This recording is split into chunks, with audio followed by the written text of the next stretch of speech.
I'm Laura Folla. I work at the Greensboro Science Center. Hello, I'm John Rossi. I'm a touring drummer with a passion for animal conservation. When I'm on the road, I spend as much time as possible visiting zoos, aquariums, and conservation organizations. Now, I want to share those places with you. I'll be talking to keepers, vets, conservationists, anyone who can help me in my mission of connecting my people to animals through their people. Join me on my Rossifari. Hello, hi, hello. Welcome back to the Rossifari podcast. So y'all, as you know, we have cultivated quite an incredible relationship with the Greensboro Science Center, and you have heard from so many people there, be it keepers or aquarists or obviously, Becca in PR, who just loves diving into these episodes. Spoiler alert, she dives into this one as well. And it has just been such a joy to develop such an amazing relationship with a wonderful facility like Greensboro Science Center. And the thing that I think I love the most about it from a podcastal perspective is the fact that by spending so much time at one facility, you really get to hear all of the amazing different things that happen at that facility, like day in and day out. Because today you're going to be hearing about a bunch of animals at the zoo that you have not heard about yet at Greensboro, and some that you haven't heard about at all. You're even going to get to come with me to meet some of those animals after the main interview, and I'm pretty excited to be able to share all of that with you. But the crazy thing about it to me is that today you're going to be hearing from Laura, and Laura's going to be telling you all about the animals that she takes care of and her path to a career at Greensboro and all of those things. And when Laura's working, a lot of the time, so is Kelly, who you heard last episode, and Jen, who you heard last episode. So is Lizzie and Mike and Macy and Becca and all of these amazing people. And they're all there taking care of the animals that you've heard about on here before, like Monty and Bianca, the Bintlets, right? Or like the red panda cubs, Miso, Zuko, Azula, and all of the parents, right? There's Ty, there's Usha, there's Minawai, there's Susan. We've gone and met Hermione, the hornbill. We've obviously spent time with Bakari, the okapi, who proved that okapi are real to me. And of course, there are the pygmy hippos that you've heard about. And all of these incredible animals and people are all at the same place at the same time. And that's not even touching on the amazing people in the aquarium that you heard from. And I really love being able to keep going back to this facility and sharing all of the amazing people and animals really in depth. And then to step back and think like, this is all happening at the same time, at the same place. Every one of these stories, which is worth investing an hour or more of our time into, is happening simultaneously, day in and day out. And that's how it is at Greensboro, but that's how it is at all of these amazing facilities that I feature on here. It really blows my mind to stop and think about that. And I love to be able to share that with all of you.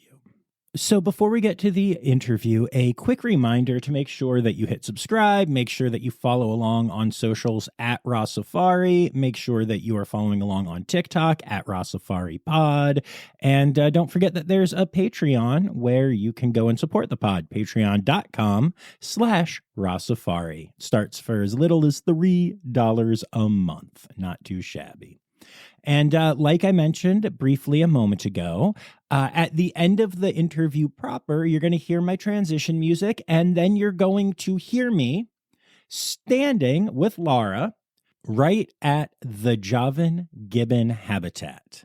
And then after that, you're going to hear me walk in and get to witness a very special training session with a very cool animal. I'm going to leave that a secret for now, but definitely have not had anything like it on the podcast yet. And I'm excited for y'all to hear what happens, including a bit of a training breakthrough that happens while I'm there, actually. It's really exciting stuff. So without further ado, here is my interview with Laura Folla of the Greensboro Science Center.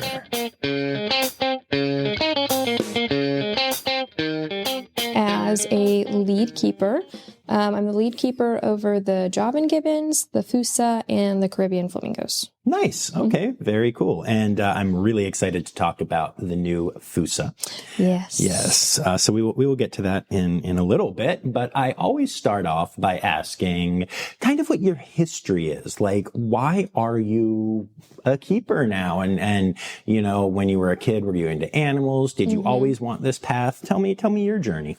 Yeah, I think I could solidly say since I was like 3, at least, it was literally always zookeeper. It's Nice. never changed. I feel like it's kind of that lame origin story that everyone's like, since I was a little girl, I wanted to be a zookeeper. But that's kind of how it is. It's actually really funny. So in my experience talking to a whole lot of you, it's actually really rare. Really? What most of it is people think they want to be vets and don't even know that zookeeper is an option. Interesting. Growing up has been like, I've literally joked that I need to make a like parody song about that or something about the fact that everybody wants to be a vet. And then someday they're like, wait, I don't want to do the medical stuff, or like, I don't want whatever. And then they're like, wait, you can be a zoo. You can feed the animals and take care. Oh, that's cool. That makes me feel a lot better about it. Yours is actually, it's a pretty rare thing to hear that, honestly. Okay, So, cool. Yeah, so I was like younger, like Googling 10 years old, how much I would make, seeing that back then, I mean, it was like under $20,000. Like it was really small. And I was like, you know what? That's fine. I don't need it. I'm just going to be a zookeeper and it's going to be great. And I would tell everybody, I'm like, it doesn't matter. It's all about the conservation and the animals. So I've always like grown up with that kind of like passion for it. And I think that has really, I mean, it's guided every decision I've made to get here. Yeah. How so? Tell me about it. That's cool. Yeah. So I went to originally UNC Pembroke. There's only 2 universities that have zoological degrees specifically in North Carolina. So it was UNC Pembroke and NC State. And I was like, I'm not smart enough to get into state. So I was like, Pembroke it is. So I started out there. I was really determined to get that degree. And then for me personally, I kind of realized that school is not necessarily my strong suit, and that I really wanted to get into the work field quicker. And so I had heard a lot of rumblings about the zoo and aquarium science at Davidson Davie Community College from my mom, primarily her wanting me to spend less money on school. So I actually left UNC Pembroke after about 2.5 years. And then I went to Davidson Davie and I did the ZAS program. And for me, what that gave me was the internship experience, which really solidified, I mean, if you think about it, 20 years of like, this is what I want to do, this is where I'm supposed to be kind of thing. And finally having that one step of like your first internship, you walk in the doors, you're doing these things that you've always dreamt about. For me, it was like, yes, this is where I'm meant to be. I'm going to do everything I can to get there kind of thing. So I worked really hard. I ended up doing a total of 3 internships, and I was hired out of my 3rd one here, which I was really fortunate about, that the position came open and I was able to apply.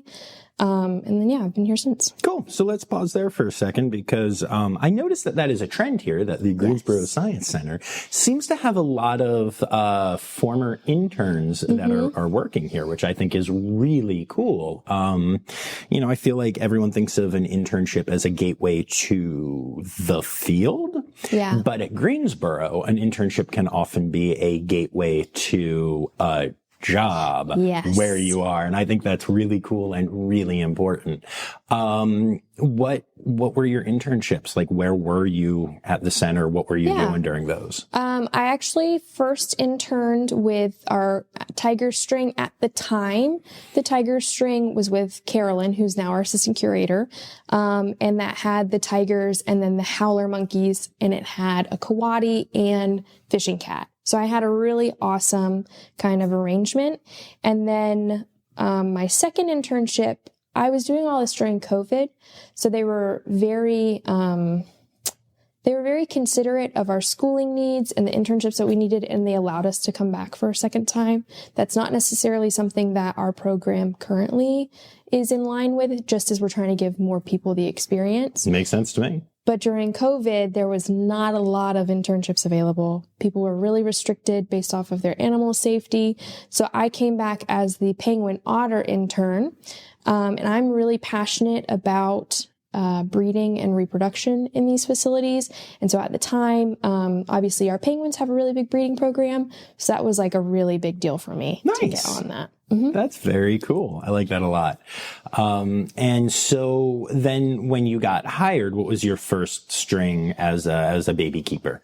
I was actually a relief keeper. Okay. The position titles used to be a little different. So I guess I would have been a swing. Okay. Back then, we didn't have our teams. So I was a swing keeper.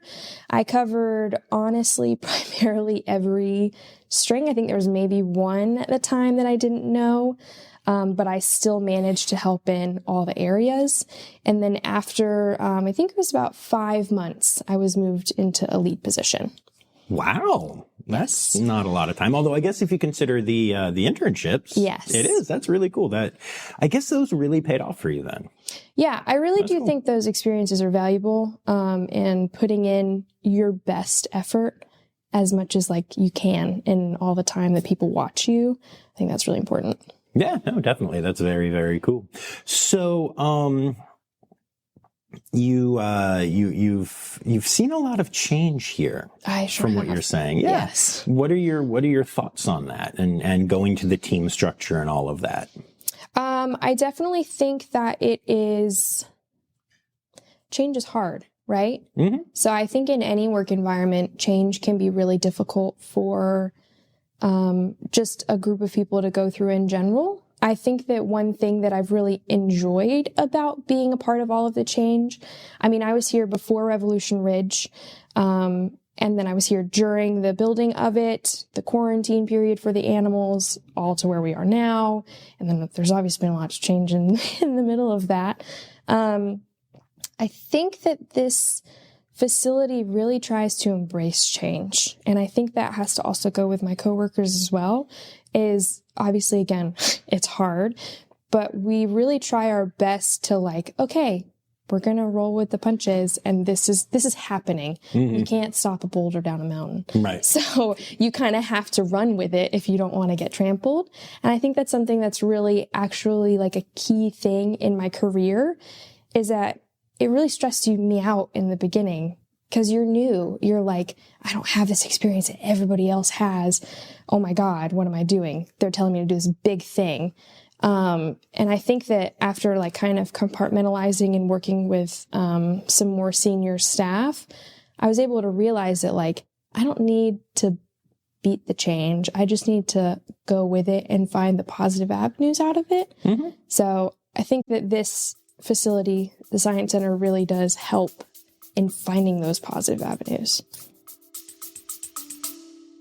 All right, we'll be back after this quick break. Hi, this is Kathy Hill from the Indian River Lagoon National Estuary Program. We're all about restoration projects in progress this season on One Lagoon, One Voice. Learn about the great strides the lagoon community is taking to restore and protect the Indian River Lagoon. Each week, we dive deep into discussions with scientists, resource managers, and nonprofit leaders to explore lagoon issues and solutions. From oyster reefs to clam restoration, algae blooms to muck, you'll learn all about the projects we're tackling to bring the Indian River Lagoon back to health. Click the link in the show notes to follow One Lagoon, One Voice, learn about the IRL Council, and explore our unique lagoon.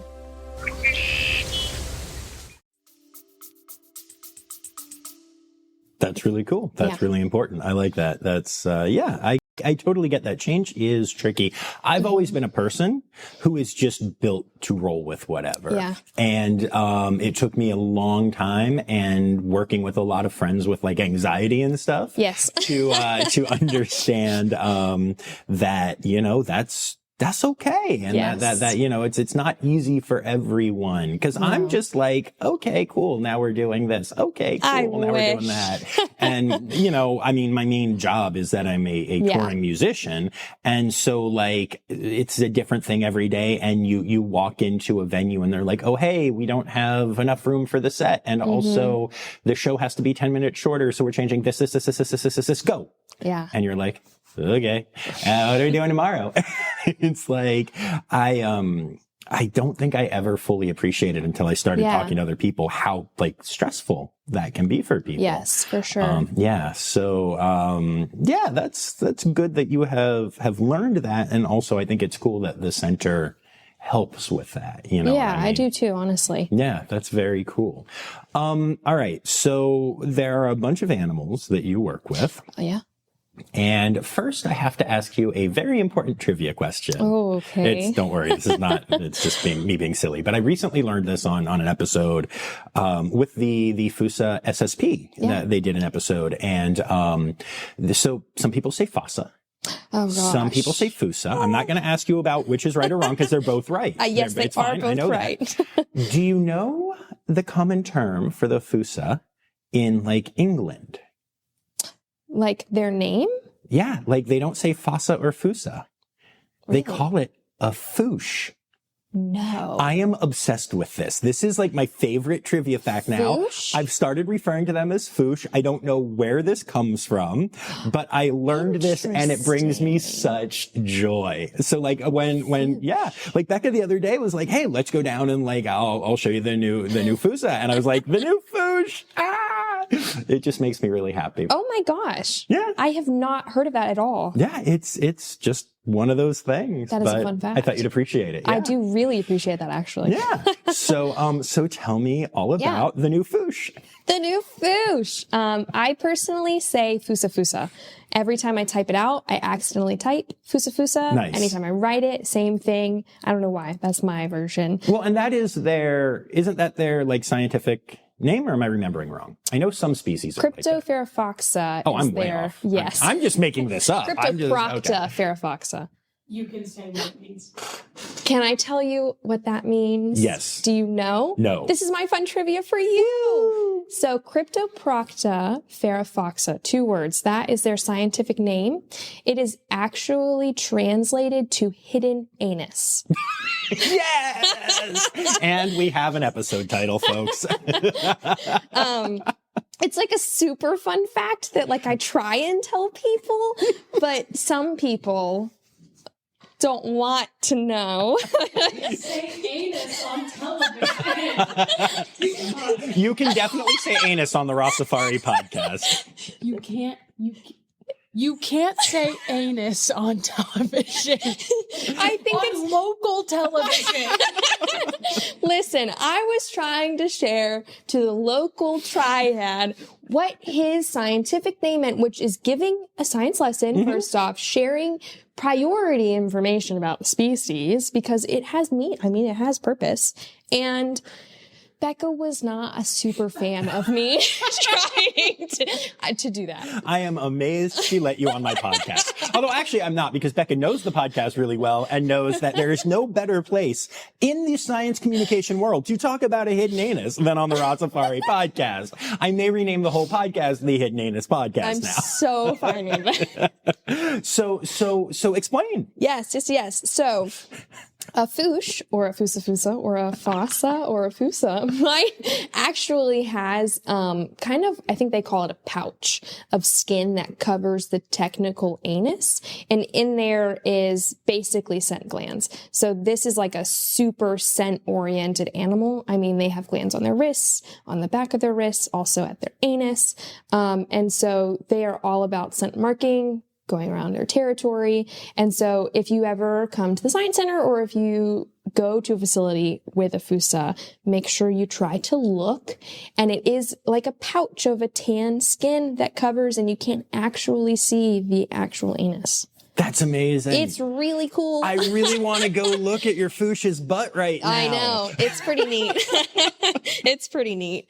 That's really cool. Oh my goodness. So, wow, that's, that is a fun fact indeed. But tell me more, tell me more about just this individual. Just Jeff. Yeah, Jeff. Jeff. Yes, there because there is no better name for a foosh than Jeff. I love really it so much. Perfection. I also call him Jeff. If you can't tell, I don't know why, I love duplicating names. That's really funny. So Jeff came from San Diego, which was really awesome. And so I got a lot of really cool information about how they kind of worked his schedule and everything. Jeff himself is 10 years old. He is a male.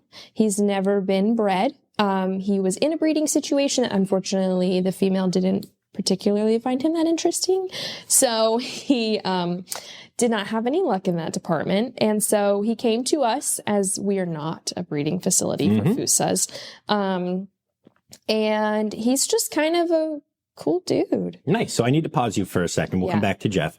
But so was this, do you know if Jeff was at the base camp, like the wilderness base camp over in San Diego on exhibit there? Do you happen to know that offhand? He was not on exhibit. Okay, so he was not. I'm not sure of what the wilderness base camp is. It's their newest exhibit. It's just like one of theirs. So yeah, no. Okay, so he was not an exhibit He was animal. an off exhibit animal. Okay, yes. Cool. Interesting. So how has he taken to being an on exhibit animal? I would definitely say it's been an adjustment for sure. I think kind of the transport for him, as far as I'm aware, he was born and raised in San Diego. So also think of their climate is quite different than ours. Oh my God, I love San Diego's climate. And we also received him during the winter as well. Okay. So this has been a bit of an adjustment for him. He seems to be doing pretty well with the temperatures, at least. I let him out in the mornings, and he honestly seems to be kind of patrolling, sniffing around the brisk air of North Carolina, not the hot air of California. But overall, I think on exhibit, he is a pretty standard fossa of they're really elusive. So if you, I'm sure, remember Ronnie, who we had, he was a really hard one to see. Yes. And so Jeff has really followed in that same footsteps as Ronnie. I have not seen Jeff yet. We went and looked for Jeff, and I have not seen Jeff. I have not had a chance to look for a hidden anus or any other part of his cute little fossa body. Because you need to look at the paws too. Yeah, why is that? Being the weasel fanatic I am, fossas have little, very adjacent to weasel paws. So they are really manipulative. They like hold their food items. And they also have like the flexible wrists, so they can hang literally upside down, which is super crazy. Because they just look like a cat, and a cat doesn't hang upside down off of a tree branch. Like that's just wild. And his paws are just big. All right, we'll be back after this quick break. What if I told you scientists discovered 100 new species in the deep ocean? Why did crocodiles survive extinction? Megalodon. How did it go extinct? Hey, it's me, Forrest Galante, wildlife biologist. You might know me from Joe Rogan's podcast or my various TV shows like Extinct or Alive and Shark Week. Join me and my friends as we dive into the wild world of animal anomalies and everything wildlife. Don't miss out. Click here to uncover these mind-blowing animal mysteries. Nice. Well, hopefully someday I'll get to see it. Yeah, I know. Come in the morning or the afternoon. So are there any like temperature restrictions for Jeff? Like when he can be out and in and all that? How does that work? So kind of like all the animals here, everybody has temperature guidelines just to make sure you're in the species parameters. So for him, he can have what we call access, which is access to his indoor and outdoor space at 40 degrees. I have been giving it a few degrees under lately, just getting him kind of acclimated a bit more as he's been doing really well. Ronnie's temp was a little lower than his just because he obviously was here for a long time. Right. He was pretty comfortable with it. And then his lock inside would technically be anything below 40. And so when I say lock inside, that just means keep them inside of their heated holding space until temperatures get a little bit warmer. And then their what we would call lock out temperatures would be 50 or above. So lock out just means that we can have him locked off his indoor holding space with the heat, and he can be on exhibit because it's nice and sunny. Okay, cool. Now, is Jeff protected contact or free contact? Or? He is protected contact. Okay. I would not want to be in the same room as Jeff. Why would you not want to be in the same room as Jeff? Jeff is super motivated for some food. Okay. Yes. He's also super motivated anytime you kind of come into the room. He's kind of at attention and he's like, oh, what are you going to do? So he would definitely be an individual that would be all over you if you were in the same room as him. Gotcha. Yeah. Okay, fair. So what kind of training do you do with Jeff? We actually do quite a bit. When he came, his behavior repertoire was a little hard to figure out. So we've been kind of starting from scratch in a way, and also just building the relationship. So we do a lot of voluntary medical procedures. So we're working on him presenting both of his paws. One seems to be a bit of a struggle for him. We do kind of like target, which is pretty standard, up, down, and working on a shoot behavior with him. So shoot behavior, he's going into a PVC pipe, which would allow for a hand inject behavior. Mm-hmm. He's been doing really well on that so far. So we're kind of working on some fun behaviors. Well, that sounds really cool. And I'm assuming that being food motivated probably helps with all of that. Yes. He's very enthusiastic for training, which is really fun because Ronnie was a little Gotcha. He was kind of like, oh, I'll do it when I want to. So what do you use for the food motivators? So Jeff, I call them his little training treats. So specifically right now, I'm training him with some deer. Oh, nice. Yes, That's which is exciting. kind of like it is not in his daily diet. So it's an extra item that is a novelty for him. So I'm using this because we really are at the base of training. So I'm trying to get him, again, we're building our personal relationship. And then also just we're doing a bunch of new behaviors at once. So that is kind of something that we're building. And so using a novel item is really helpful for that. I really like that. So I'm curious because obviously, Ronnie was a feature here and everybody was a big fan. I was a big fan. What has that transition been like for you? For me personally? Yes. It's been difficult. It's definitely been an interesting one. I have had other animals leave my string. So I had the gibbons, and if anybody knows, we had Duke. And then we had Leela, the children of the parent couple that we have currently. And I have actually helped in their transport to another facility. But I have not personally on my string received an animal in replacement. So it's kind of like one of those things of like you say goodbye to an animal you've been caring for years that you love. But it's been interesting to receive in replacement, because Ronnie left us for a breeding recommendation in Houston, which is super awesome. I'm really happy for Ronnie. And so that in itself has been my own kind of personal adjustment of like, I've said goodbye to my secret favorite animal. I actually love all of my animals equally, I will say. We have a rule on this podcast. You can't say you don't have a favorite because everyone does and has to lie about it to the public. So I'm with you on this. I'm with you. It's fine. I will say I have favorites of each species. I get that. Yeah, because I mean, how can you? I don't know. I have a hard time having one overall. Right. But so I think in receiving a new one, it's been really difficult to try to learn Jeff as his own individual without comparing him so much to Ronnie, because obviously they're two separate individuals. However, from the same species. So there's going to be some overlap. Fossas are high energy. They're motivated for things. they're sleepy. But at the same time, like Ronnie wasn't that interested in training all the time. It would be, again, more on his, if he'll come and participate. But Jeff, super amped up, super ready and willing to participate. So that in itself has been a more learning curve for me because I need to be more ready for Jeff. Right. I need to have more behaviors lined up for Jeff because he might be able to have a larger repertoire.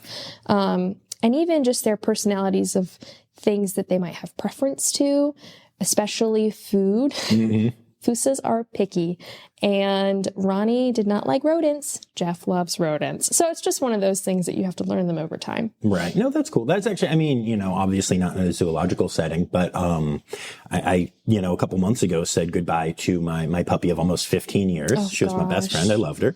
And, you know, we have other dogs, and in particular, we had gotten a dog, and they overlapped for some months. Mm-hmm. And I was just, you know, I said goodbye to Lexi, and it was especially after saying goodbye to Lexi that I realized that I just wasn't, like, I love Flam, and something wasn't landing, and I couldn't figure out what it was.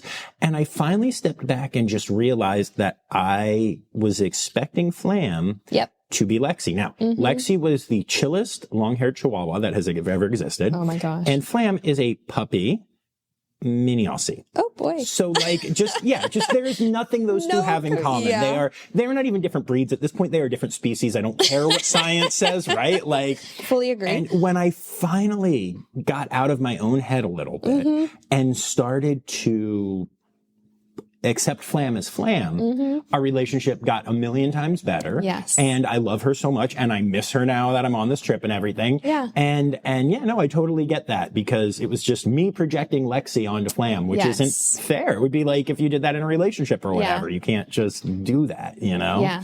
So yeah, I think being a keeper, I think one of the things is that we are almost expected, and we kind of tell ourselves too, like, these animals are here for a purpose, and we are here for a purpose in order to take care of them and to provide them with the highest welfare. And then you do get attached, you know? And so whenever you have these breeding recommendations, again, it's amazing that Ronnie finally had the opportunity to go represent his species. But at the same time, like, you are still heartbroken at the end of the time, because for 5 days a week, really 7 days a week, because you think about it all the time, like, you're caring for his entire life. So it's one of those things about this job that I don't think a lot of people think of, is the attachment aspect that we get to these animals, even though we're not playing with them, we're not doing the things that a lot of guests might think. Right. We're just taking care of them and giving them this awesome life. It's definitely a different aspect. Yeah, no, 100%. And I think it's one of the things that I find the most amazing about y'all, especially at a smaller facility, is like, you will go and say goodbye to your heart animal because it needs to be euthanized, and then immediately have to leave the building and go take care of the other 15, 20 animals on your string, whatever it may be. Whereas, like, when Lexi passed, I took an entire day on the couch, and then really took about 3 months where everything was a daze for me. I was just like, you know, and I know that it's, you can get somewhat used to it when it is your job, but at the end of the day, like, you just have to keep doing the thing. You have to move on. Yeah. And that is, that's tricky. It is tricky, for sure. Yeah. Regardless of it's just saying goodbye or losing an animal that's passing, or a transport, like for Duke. Losing him was really hard for me. So yeah, it's pretty crazy. Yeah, absolutely. So, all right, let's talk about another animal on your string. Pick and choose. Tell me something. Well, I don't know. I feel like people sleep on the flamingos and people sleep on the gibbons. So I would imagine that sleeping on those animals, it would be uncomfortable, especially the flamingo. Oh, I see. I got you. I took you literally. Sorry. No, so let's talk about the gibbons. Okay, we can talk about some gibbons. So we have Javan gibbons. Right, because they like coffee. Go on. Of course. I mean, they act like they like coffee. Come on now. So we're actually super cool because we're one of, I believe it's 3 currently institutions in the United States that have Javan gibbons. That's very cool. So it's really rare in the United States to see them. There's not a whole lot of facilities worldwide either. So for people coming to the Science Center, I think that's a really fun fact that a lot of them don't know, is that they're actually seeing a species that they are not going to see somewhere else. Right. Unless you're going to, I think, Indiana. Just on a whim. So the gibbons we have currently are Leon and Bella. They are a mated pair. And so they've been together for, I think, 14-ish years now. So a long time. Yeah, that's amazing. They're both about 20. So for the majority of their time, they've had 2 offsprings, Leela and Duke, who, as I said, are currently at other facilities now, starting their own family groups, which is super exciting. Yeah, so these guys are actually lesser apes. They're not monkeys. I feel like I should speak that louder into the mic. They're not monkeys. So anyone coming here, you can tell your children the difference between a monkey and an ape. Easiest identifier, no tail. No tail. There you go, no tail. Literally walking through the zoo today with Becca, we heard somebody be like making monkey noises around. Yes. And Becca's like, they're apes. They're not. What is happening? Like, I know. I know. Some people are really up in arms about that debate. For me, I understand that not everyone is educated about the difference of an ape and a monkey. So I think it's a really fun opportunity. If I hear someone say monkey, I'll be like, they're actually apes. If you wanted to know, look for a tail. Yeah, so I think that's kind of a fun little tidbit that you can like walk around a zoo and be like, they're an ape. Yeah, so they're lesser apes because they're tiny. Right. That's just my easy way of saying it. They're not great apes because they're not great in size. Right. In all other ways. In all other personality aspects, they would consider themselves a great ape. Yes, the red panda community gets very upset about the fact that they're also known as lesser pandas, when in fact they are the only real panda and also are not lesser to anything ever. Oh, raw. gosh. Yeah, that is, there's a whole lot of that online. Coach I'm the like, panda. calm down, guys. Calm down. Everything's fine. Life is fine. Gotta love it. Oh boy. But yeah, so I don't think we've ever had gibbons discussed on here.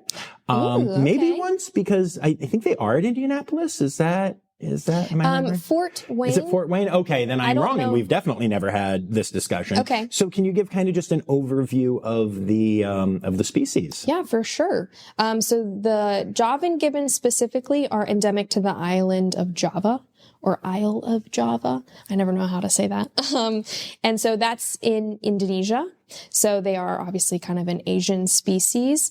And so these guys are not kind of structured like you would think of your great apes, where they live in huge family groups. There might be little pods of families in that larger group. They actually live in their own territories of their own family group.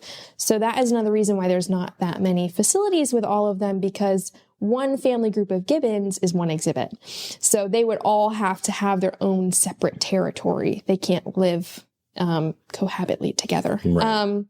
So we have obviously kind of the mom, dad, and then they'd have their offsprings. And when the offsprings kind of became of age, they'd almost get booted out and they'd start their own territory. So there's about 20 species of gibbons. So a lot of those species are known for their songs. Okay. So a really common gibbon that you might see in other facilities is Siaming. Yes. Siaming, I think I said it right. Siaming, yeah. Siaming. Yeah. And so you would hear their songs. They have really, really loud ones. So the Javan gibbon is actually one of the species that does not have its own song, which again is a really unique trait. Oh, wow. That actually is really, so I have been to the Gibbon Conservation Center in California and did an interview there, and it was awesome. And yeah, no, like the song, like I think half the interview was about their songs. Yeah. Wow, that's interesting that they don't sing. Yes. So they have, I won't necessarily try and imitate it, but it's almost like a whoop sound. You should probably try and imitate it. You can do it. That is literally like a gibbons in the room. That's amazing. I can't. Thank you, Becca. Becca the Gibbon. I can't describe it any better than that. Thank you so much. So that is actually classified under like research as an alarm call. Okay. And so the Javan gibbon kind of like wakes up every morning and they'll survey their surroundings. And then they kind of use this call to their family members as more of a like, hey, it's like a locator of like, where are you at? I'm here. That's awesome. You're there. And then also like, oh, hey, this tree looks different than yesterday. Maybe we should go investigate it. And that the whole time they're kind of communicating with these little whoops. And so these large whoops kind of form their, I guess you could say, quote unquote song, even though it's not classified a song, because it is really just kind of like an alarm sound. No, that makes sense. And I actually, from that interview, have learned a lot about gibbon song. And I know that was a couple years ago now. So for people listening, newer listeners who might not have heard that, without going into too much detail, normal gibbons that have song, again, not what we're talking about. It is very complex. And it is very much like musical theory in like the human world. Like it is startling. And you can go back and listen to that episode and hear all of the ways that like they're explaining to me like what happens in gibbon song. And I'm literally saying, and in my career as a professional musician, we call that or it is this. It is really astonishing. So I see why it's not a song for those listening now. It is a very different thing. Although I assume that if it was a song, it would be, whoop, there it is. Anyway. I just got that. That took me a second. That was really good. This is why the listeners keep coming back. No. Yeah. And so that's very interesting. Yeah. Actually, I need to go talk to Kelly at some point and tell her that everything I told her about the gibbon song yesterday does not apply to the gibbons here, because we had a whole talk about it. And she needs to know that's not your monkeys. Kidding. I know they're not monkeys. I'm kidding. Oh, literally just did that for the face. My face just psyched out. I was like, he did not. I'm such a troublemaker. No, that's really cool. So, all right. And then flamingos. Yep. Gotta love those from flams. They're weird little legs and all of that. Let's talk about the flamingos here. The flock. The flock of the flams, also known as the flamily. The flamily! Okay, so one of my dogs is named Flam, which is a drum thing. Okay. And so we might just have to be the flamily now. There you go. It is my favorite term. I can't take credit. Shout out to Keeper Megan. She came up with flamily when I sent her a family photo of me and them. So, it's a thing. But the flams themselves, I should say Caribbean flamingos, they are the most hilarious thing on the planet to work with. I mean, that's when I say people are sleeping on flamingos. Just stand and watch them for 2 seconds and you are watching a soap opera. It is absolutely drama central all the time, but yet they're like that one big happy family. You know what I mean? Yeah. It's talk about it. Go into it more. Like, this is great. It's really great. So, here at the Science Center, we have 16 in our flock. We actually have 14 males and 2 females, which again, a lot of people aren't aware of. And so a lot of the questions that I get of like, oh, are they going to breed and are they going to have babies kind of thing? And I'm like, well, actually, flamingos are super specific in their breeding requirements, which again, you wouldn't really think about. So they actually physiologically matter to have a male to female ratio in order to breed in a flock. Oh, wow. Okay. So our flock has all the capabilities. They have all the resources to breed, but they don't because we only have 2 females. Okay. It also matters on the amount of rain you get per year, which is just crazy to me. Their breeding season also usually revolves around rain. So you might think it's a certain couple months, and then if it could pour, and then all of a sudden you're seeing some crazy behaviors happening. So in our flock, another fun thing about them is even though it is 14 to 2, every single one of them is paired up in a couple. Oh, really? And so they stay in this couple, and I'm pretty sure as long as these birds have been together, the majority of them have stayed in the same pairing. Okay.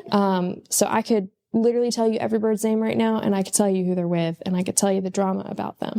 That's amazing. So I just want you to clarify though. Yeah. So when you say they're paired up, are we talking about just like homosexual relationships, or are we talking more of a like not romantic thing? Or I'm just genuinely curious about what this is here. So I would say they definitely go through the breeding behaviors. They do not physically, I have personally not physically seen them breed with each other. I have only seen our male-female couple try to breed with each other.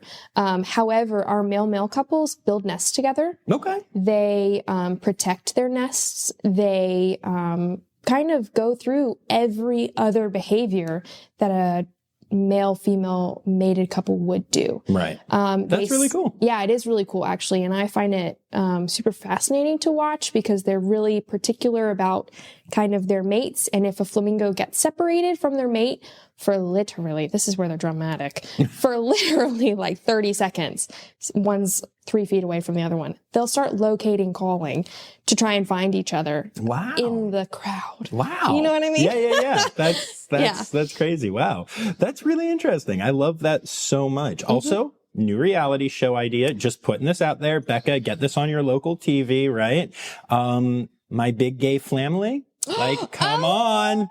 Come on. We could do this. It's North Carolina. Oh, never mind. It's North Carolina. Hobbles could be the star, and he could, because he was a part of a throuple. Oh.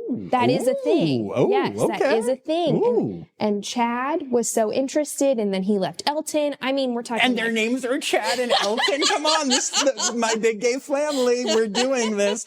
Hubble, Chad, and Elton. I am obsessed with this show right now. It's actually the Chad, legally. The Chad. Yes. The Chad. Yes. Okay. I love this so much.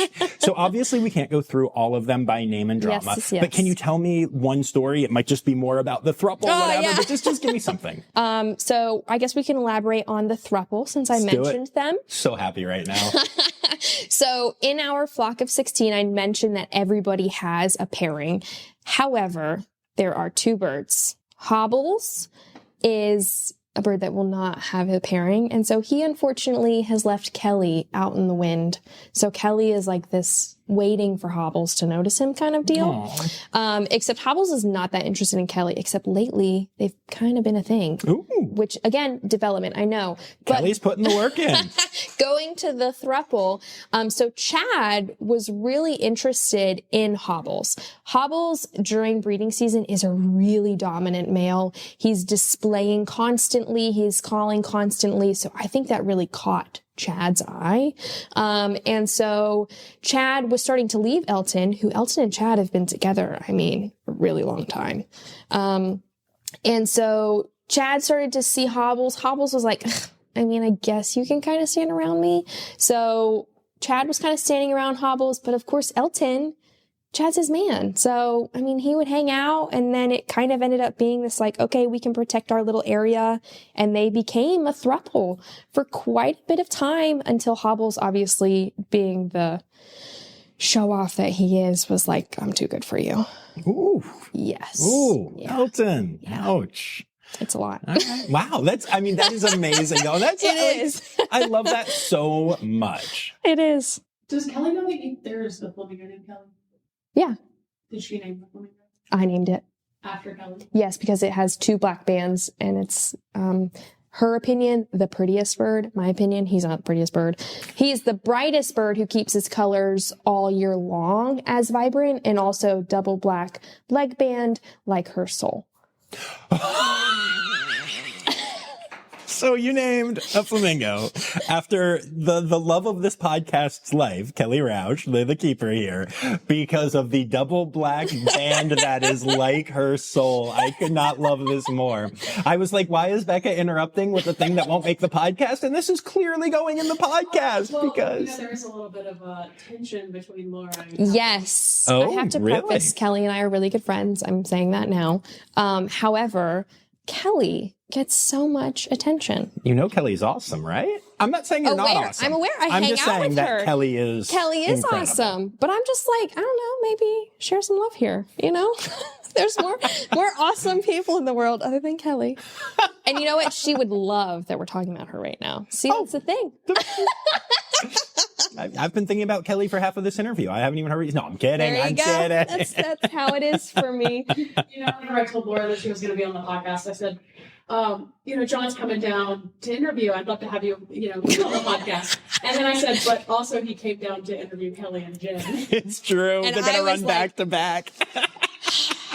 I was like, okay, thank you for just nailing that right in there. I mean, if you're on like 3 more times, then you will have caught up with Kelly. Okay. She's always on this podcast. Don't even get me started on the news interviews. Well, look, some people talk about hidden anuses and some people don't. Well, I'm just saying. I'm trying. About butts on here. I sure did. And you know what? Hear me say that. Amazing. No, I get that though. It's like, yeah, it's just that, you deserve your moment too. And now you're getting to have it. Thank you. Yay. Thank you. And I might even say nice things about you in the intro or outro, especially if we can go see some of your animals at some point. Just saying. Because Kelly takes me to her animals. I'm just saying. Well, nobody's ever interested in my little guys. How can you not be interested in all of the animals you're talking about? They're all amazing. Thank you. That is exactly my thought. I'm just saying. I mean, Foosh alone are just incredible. But All right. Hidden gems. Yeah. Well, is there anything else that you want to talk about before we get to the last couple of questions here? I've just accepted a position as an SSP coordinator. For what? Stud bookkeeper. For what? For the Prevost squirrel. Oh my gosh. I know that's like a really I love them niche so much. thing. No, they're so cool. Really? Okay, so one of my favorite exhibits in the whole world, and we were actually talking about this before, but we like binturongs. Yes, they're amazing animals. At Brookfield Zoo, they have this incredible binturong habitat. It is huge. And to me, binturongs don't smell like popcorn. They smell like corn chips more. Like it's the same world, but it's a little bit more like a Fritos type thing, right? This exhibit smells like they are popping popcorn. It is the one thing, it smells like a movie theater to me. Okay. And in that building, it's this huge, deep crevasse that you look down into and there's netting. It's very cool. In that building, there is also a huge Prevost squirrel exhibit where there's tubing running all along. So you can be standing and looking at binturongs and turn behind you and there can be a squirrel running back and forth. That's and cool. It is one of my favorite places in any facility anywhere. That's awesome. Yeah, they're just really cool squirrels. That's really cool. Squirrels. Yeah. Well, congrats. Thank you. Very cool. Yeah. Have you been doing it long? I know you said you just accepted, but absolutely not. Okay. Cool. I'm absolutely brand new to this entire population management side. It's something that I'm really interested in.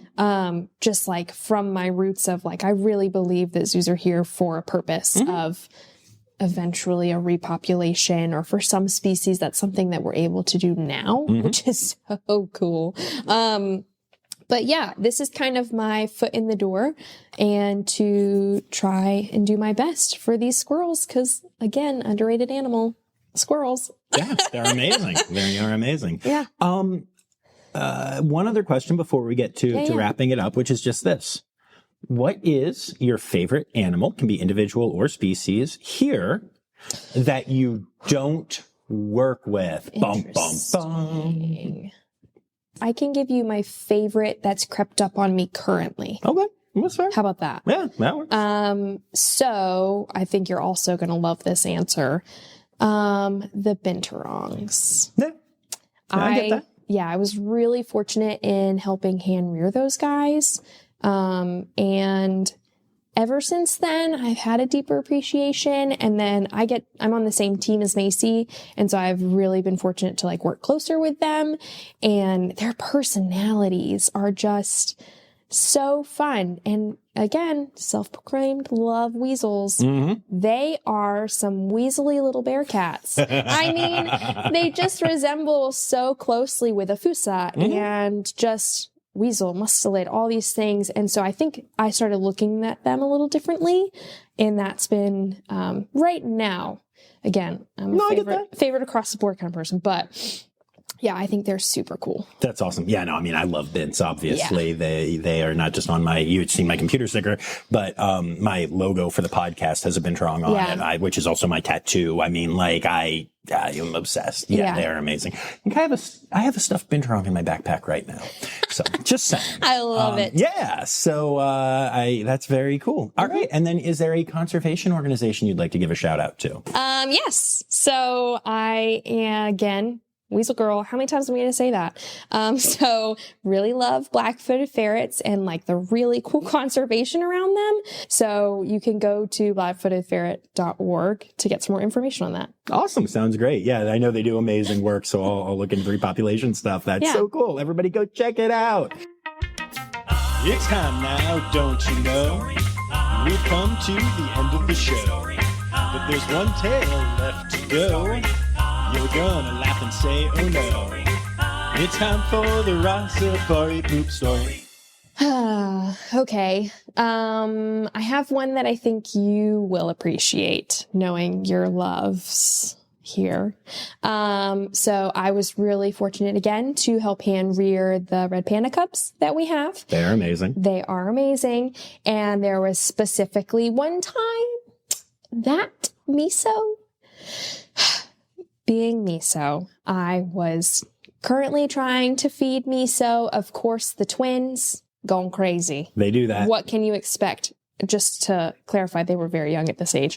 They still go crazy. Yes, exactly. They were just as crazy then.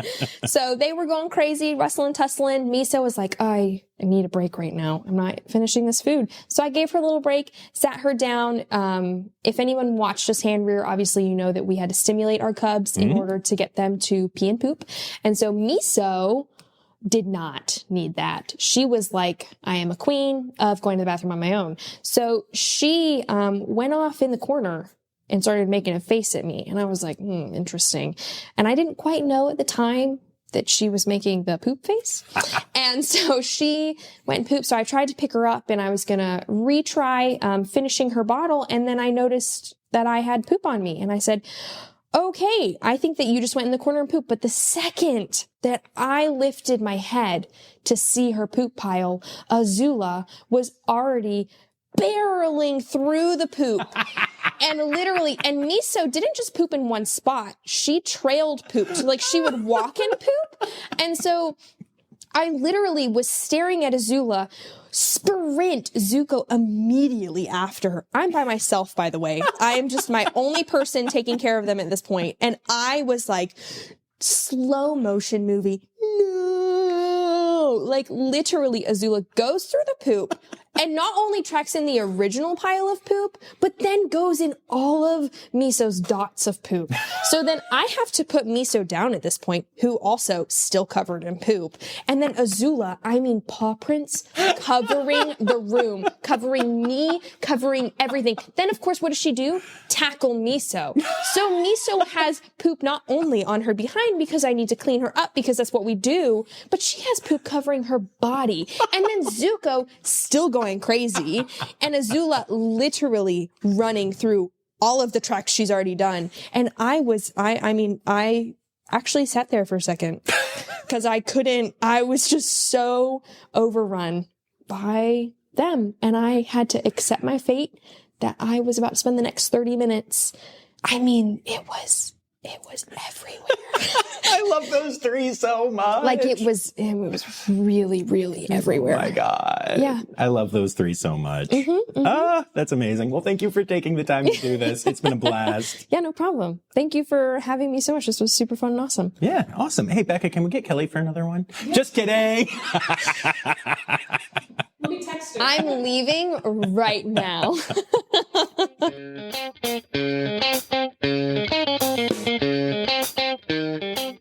Okay, so if you ever come, you can see this is really actually easily identified for Bella. She has that black V on her belly. Oh, yeah, she does. I haven't seen a lot of other females actually with this trait, so I'm wondering if it's like kind of with her genetic line, because her daughter Leela, when she was leaving, actually was developing the V, which is really crazy. Interesting. Yes. So it's like a lowercase V compared. Right? Actually, it was a lot smaller. That works. I like maybe it. Maybe over time she'll get there. And then also the females seem to be more, don't feel bad, Bella, a little more pot-bellied. And just their body length is also shorter. Interesting. Whereas Leon, if you put it over here, he's like super long and lengthy. Yes. And his torso is really flat. And so they're just like really thin and lean. And usually I call them manes or crowns. That is by far not the significant or scientific term at all. But I call them their little crowns. The males seem to have like a much larger crown around their head, and the females tend to be like a more of an egghead. Whereas the guys are very like, oh, hello, I am majestic. So that's like a really easy way if you ever come back to, I know you will come back. Yes, to obviously. Identify them. Yeah. That's cool. And is what I'm smelling right now the plant, the gibbon, or the zookeeper? Are you smelling an ammonia smell? Yeah. I just touched bedding. Oh, that'll do it. Yeah. That'll do it. I honestly was in there and it was so overwhelmingly strong that I had to put it outside. Okay, so it's a zookeeper. I mean, I wasn't even saying that as a joke because I know how that works. It's genuinely me at this point. That's really funny. That works. So have you ever had? And I'm asking because I've had this story on my podcast before. But your husband, is he ever like, oh, honey, I love you, but I'm not giving you a hug right now? 100%. Yeah. Almost every single day I come home, he's like, don't touch me, go shower. Yes, I had a keeper share that one time she got home from work and she was feeling risque, and so she stripped down for her husband, and he's like, great, take that to the shower and then we will talk. And I'm like, gosh, that's hilarious. That's fair. Yeah, that's fair. No, it is a really stinky for sure. Yeah, and I actually don't like to sit down on any of my furniture in these clothes. I get that. Before I bathe and sterilize myself, just because I don't want to bring anything home. Fair. It's just a nasty job. Yeah, no, absolutely. Oh, they're such good gibbons though. I know he is. He's so munching cute. down on, I think, a beet right now. Okay. So they have some top tier veggies, because obviously fruit way better. Yes. But veggies top would be pepper. They'll fight over a pepper. Oh wow. For sure. Beet, and then anything steamed, but carrot, sweet potato, beet steamed is end all be all. Okay. Vegetable. Interesting. Also some celery sticks. I like to give them whole sticks. I actually give them a lot of whole items in general, just because in my brain, that's how they would function. Yeah. And they seem to really get eager into grabbing the whole item, participating in picking it apart, taking the rind off of fruit and stuff. I can give them whole corn husks. Okay. And they'll husk the corn. Oh, cool. And they'll eat it. Nice. It's really neat to kind of watch them go through the Yeah, process. I like that. That's really cool. And like you said, that's what they would get. It is. Yeah. So for me, it's also a part of enrichment of just I include that in a daily diet, but it's different every time. Right. So, something different. Okay. Very cool. Meet Jeff? Yeah, let's go see Jeff. Oh, dear Lord. No, just the smell is a lot. It's but yeah, I know how. It's just that one thing, and it's been sitting here for the day, and it's overwhelming. And he's a bedwetter. Okay. Yeah, big time. So just since you're in here, so I don't think you've been in here. No. This is the gibbon side. So Okay. they're actually attached, even though it's two separate exhibits. That's awesome. So this is his little cubby. Mm-hmm. And so then what I said with the pathway. Yep. This is the same thing for inside. The yellow line. It's always a yellow line. It's actually, it never used to be, but it is now yellow. Oh, interesting. I think it used to be white. But yeah, that's kind of the gibbon side. Hi, Jeff. And I haven't trained your clothes or anything, so I thought you could watch training if you'd like. That would be amazing. Oh my goodness. Oh, look at that belly. He had a big rabbit today, so he's nice and full. Hello. Hi, bud. Oh my gosh. Hi. Did you know that they call you a foosh over in England? Because I do. Oh my gosh. I know. Oh my gosh. Big stretch. I have met many an animal, but I have not met a foosh yet. Really? So this is really special because I really like them. He is really special, honestly. Yeah. I'm a good boy. He says, oh, I'm going to go outside now. What are you doing? Oh. I think it's just also their ability. Ronnie would climb way more than Jeff does. And Ronnie would traverse kind of more shaky perches. Okay. Jeff is a stable kind of boy. That's what I call him, a stable boy. And but he's definitely getting like more comfortable with like moving things, which is really cool because he's kind of like developing that trait more. Nice. Just watching them scale something or a tree is really, really wild. I feel special though because a lot of people don't get to see them as often, so working with them is so cool. He knows what we're doing. Hi, buddy. You ready for some training? Hi. Hey, Jeff. You are amazing. This is our you see him set walking right now. Oh my gosh. Yes. Oh my god, you see it? Wow, yeah. That's a rare sighting. Hidden anus, but not a hidden penis. Yes. Ronnie's never saw it until like the last week I was with him. And then Jeff, the first week I was with him, he whipped it out and I was like, oh my god. Hi. If you want it, you're welcome to know that. There's no pee here, I swear that's yes. But you can just get a little bit of a better view of him. Yeah. Shift.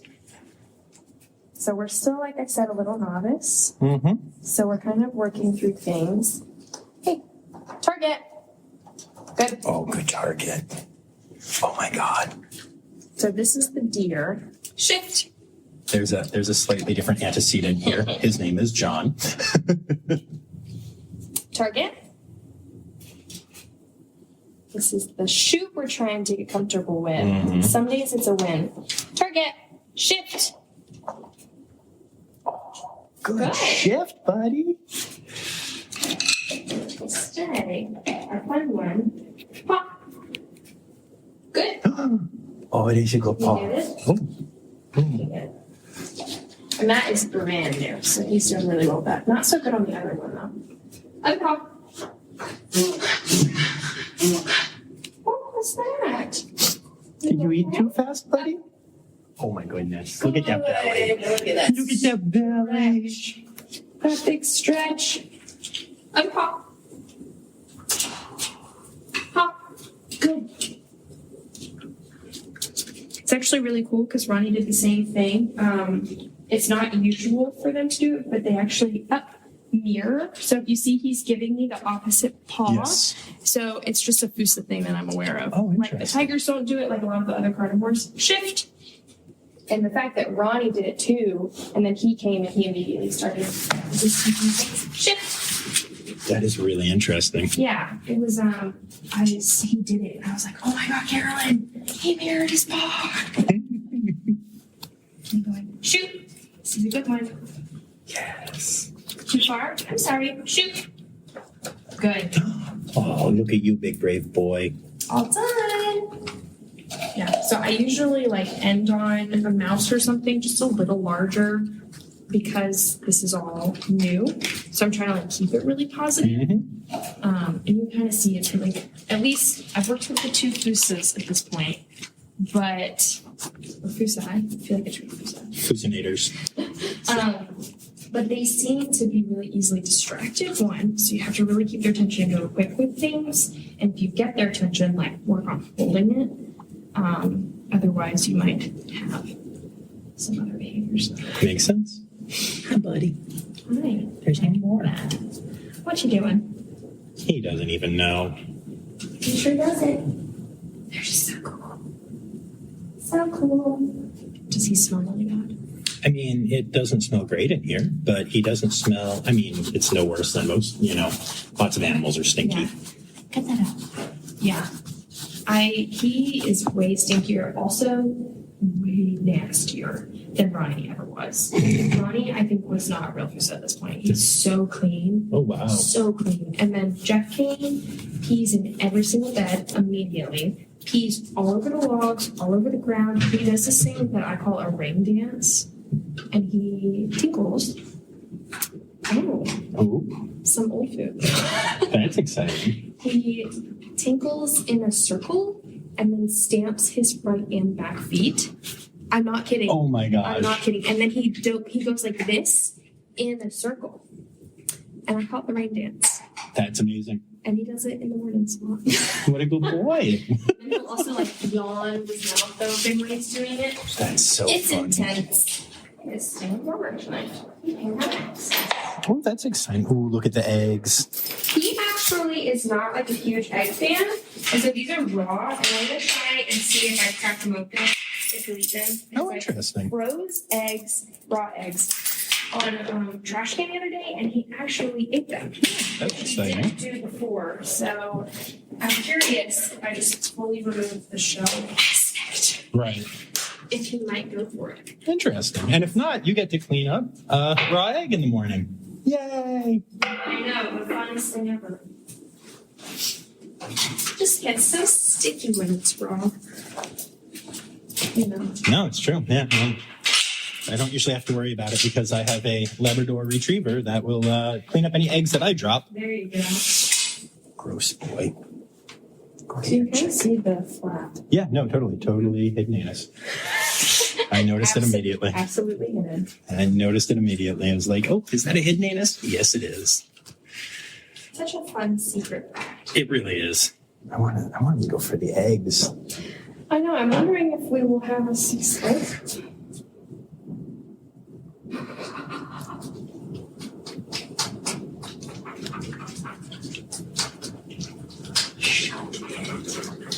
Robin. That's awesome. I'm so excited. I am too. Oh my god, is open up so many revenues right now. That's awesome. Look, he's literally. Oh yeah, no, he is making sure he gets every bit of it. I'm wondering if it's a shell component for him. It might be. That's crazy. What a good boy. I'm so excited about the egg. I know, that's honestly like a super huge accomplishment. That's so cool. We can do so much more with that now. Well, I'm happy that you got to meet him. Yes, thank you so much. I'm sorry that I'm like stealing your whole day. I will just stay here all day. Kick me out. It's So, okay. yeah. He's probably going to get a little amped if we stay any longer. Okay, let's boogie. Goodbye, Thank you, Jeff. so Thank you. much. You were awesome. So You excited. definitely met him in a good way. Yes, that was good.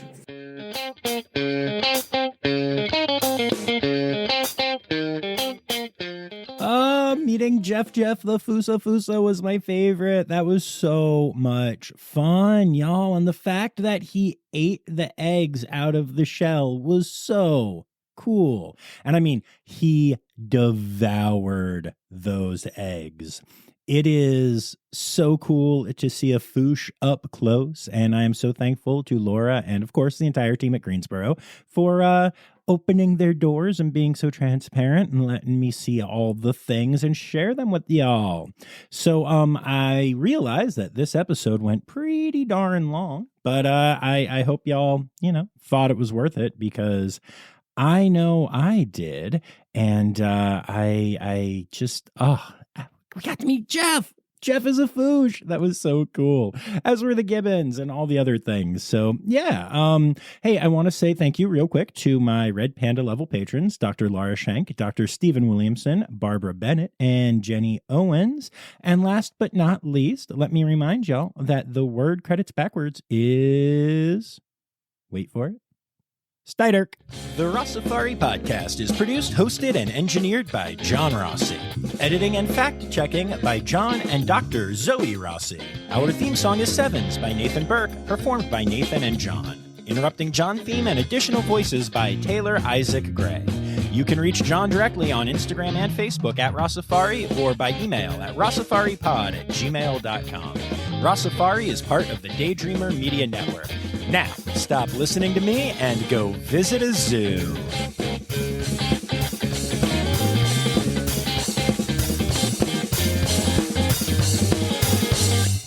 Your MacBook is called Rossifari. Oh no, that's your phone. My phone is called Rossifoni. That's hilarious.